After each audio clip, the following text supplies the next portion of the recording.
The southernmost part of the territory of modern Uzbekistan is the Surkhan Valley. There, the waters of the Great Amu Darya, which was once called both Ox and Sluzi Ceyhun, flow. These lands were the most important part of the northern Bactria.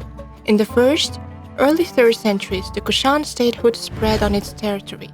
Legendary land, unique Buddhist cave monasteries and dynastic places with Greco-Bactrian and Buddhist sculptures and paintings. Who stood at the origins of the civilization, which survived a natural disaster in the 2nd century? Why did one of the most prosperous cities located in Kampirtepe, once called Alexandria on the Oxus, suddenly cease to exist during the state's heyday, the Kanishka period? Finding the origins of the civilization was not easy. All these world-famous settlements, Fayaz-Tepe, Kara-Tepe, Kampir-Tepe, and Dalwarzin-Tepe, and the Khalchayan Palace kept the secrets of Kushan history for millennia. More than one generation of outstanding scientists strove to unravel their mysteries. Discovered finally at the beginning of the 20th century, this whole world revealed its stunning beauty to mankind. These faces belong to the elite of that historic period, the legendary Kujula Kantphises, the great king, the son of God, Vimatako, Vima Kantphises, Kanishka, Huvishka, and Vasudeva.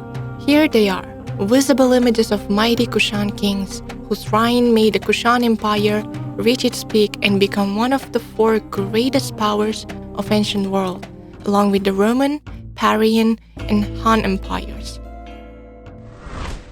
Based on the information contained in Chinese chronicles, Bactrian inscriptions, and legends on coins, we can see that power in the Kushan Empire was transferred from father to son, being a direct succession. The Zurmala Tower.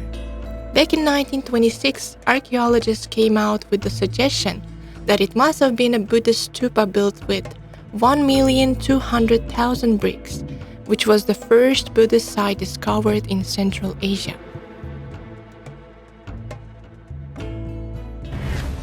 The Buddhas had once adorned Kara-Tepe, the abode of the ancient Buddhist monks.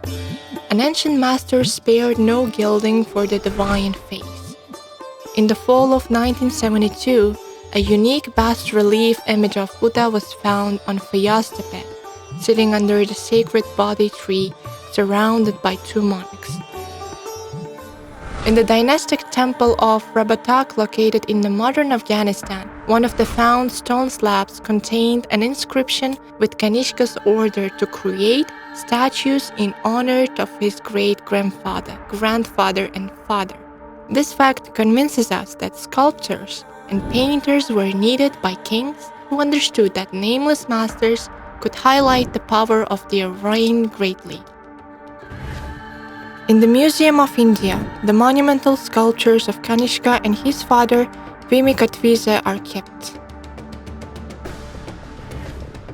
These palaces in the south of Uzbekistan were not just sacred, they had an economic impact on the entire region.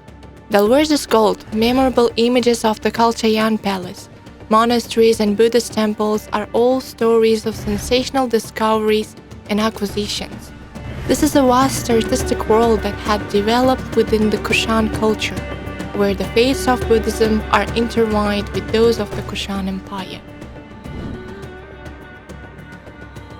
Despite millennia, winds and rains, ancient monasteries and dynastic citadels have retained their amazing energy.